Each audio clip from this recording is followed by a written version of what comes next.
La tercera comprobación que haremos será a través de la pinza amperimétrica controlar el consumo eléctrico de la instalación comparándolo con la intensidad nominal que figura en la placa de características.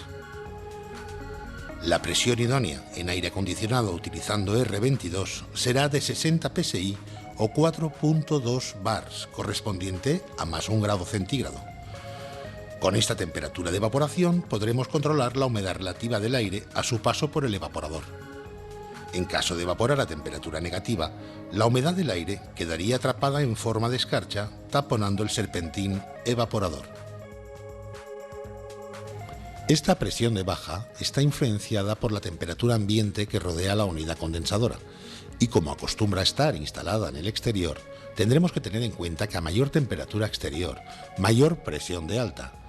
También tendremos mayor caudal de refrigerante circulando por el tubo capilar, por lo que la presión de baja también será mayor.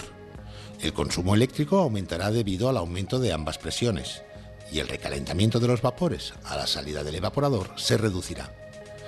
Debido a estas variaciones, en la tabla de valores de ajuste tendremos una relación aproximada de valores según la temperatura existente en el ambiente de la unidad condensadora. Estos valores son estándar para la mayoría de aparatos de aire acondicionado que expansionen por capilar siempre y cuando no dispongamos de información técnica del fabricante.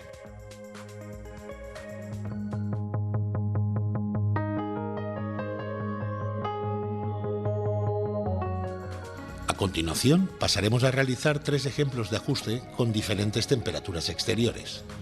Supongamos que la temperatura exterior es de 30 grados centígrados.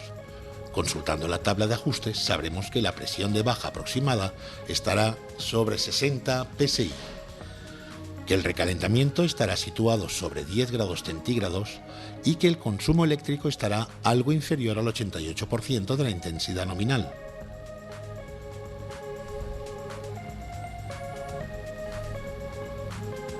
Una vez ambientado el recinto, encontramos una presión de 66 psi, correspondiente con R22 a más 4 grados centígrados.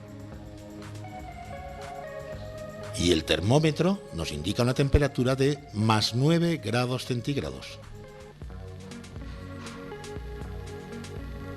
El recalentamiento existente en esta instalación será de 5 grados centígrados.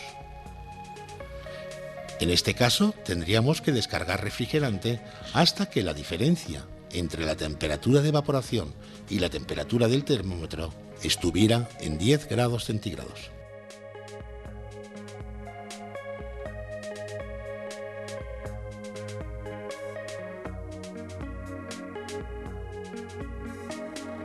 Solo en el caso de que en la zona donde se instale el aparato no se prevean subidas importantes de temperatura, se podría ajustar a un recalentamiento más corto.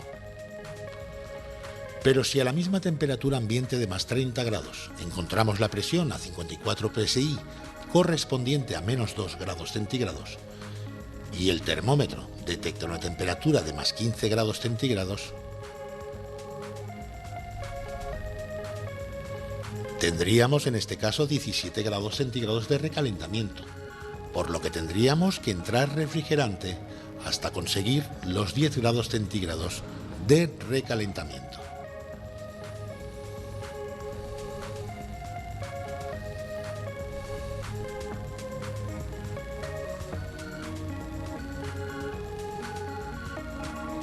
Ahora bien, si la temperatura exterior es de más 36 grados centígrados, consultamos la tabla de ajuste y el recalentamiento que tenemos que encontrar es de 5 grados centígrados.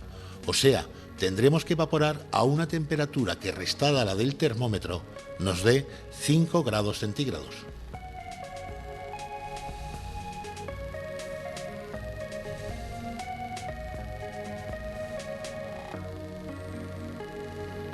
Y por último, si la temperatura exterior es de más 24 grados centígrados, consultaremos de nuevo la tabla de ajuste y el recalentamiento está estimado en 14 grados centígrados. O sea, entre la temperatura de evaporación y la lectura del termómetro tendrá que existir una diferencia de 14 grados centígrados. Siempre más positivo el termómetro que el manómetro.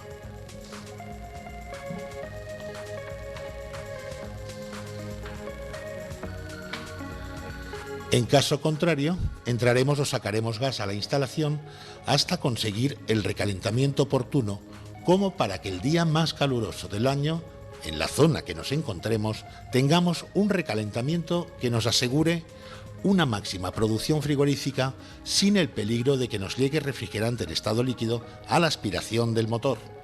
Una forma de interpretar el recalentamiento sería que, cuando queramos dejar un recalentamiento, por ejemplo, de 5 grados en una instalación, lo que realmente hacemos es dejar a la última gota de líquido que entra en evaporación 5 grados lejos de la sonda del termómetro dentro del evaporador.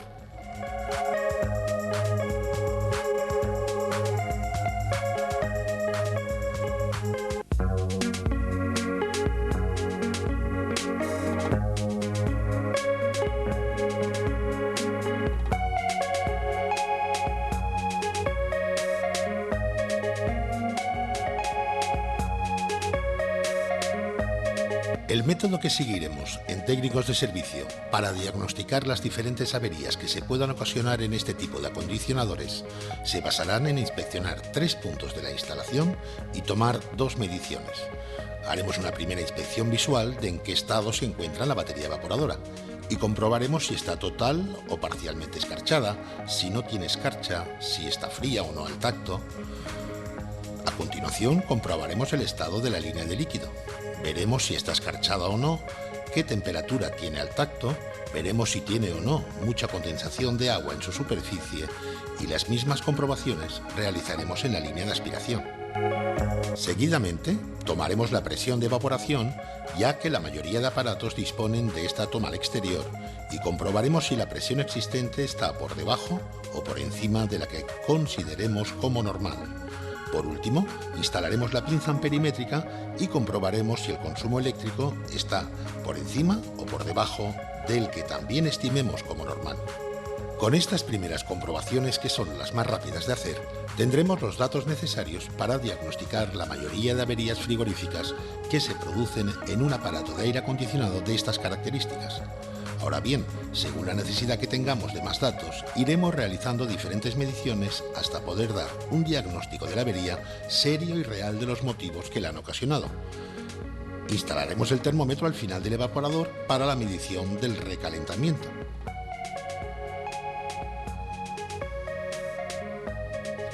Medición del salto térmico en la batería condensadora. Para una instalación de este tipo y con una temperatura ambiente de más 31 grados centígrados, daremos un valor aproximado de 17 grados centígrados como normal, ya que su valor depende de la temperatura exterior y del coeficiente de eficiencia energética del aparato.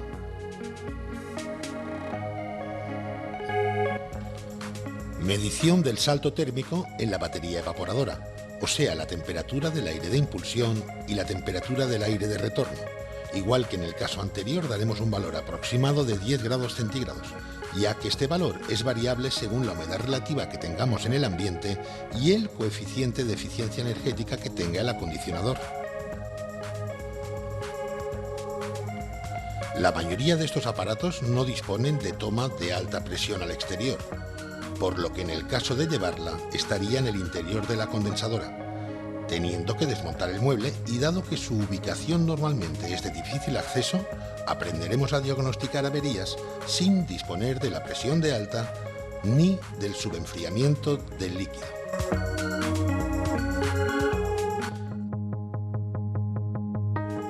La queja del cliente en esta primera avería es de que la instalación enfría poco. El técnico de servicio empezará por inspeccionar los 3 estados y realizar las 2 mediciones de presión y consumo, encontrándose con estos datos. Seguidamente vamos a intentar analizar con estos primeros datos el diagnóstico de la avería. La evaporadora está escarchada debido a que al evaporar a una presión más baja de lo normal, el líquido está evaporando por debajo de 0 grados. Y la humedad que contiene el aire que circula a través del evaporador deja su humedad en forma de escarcha.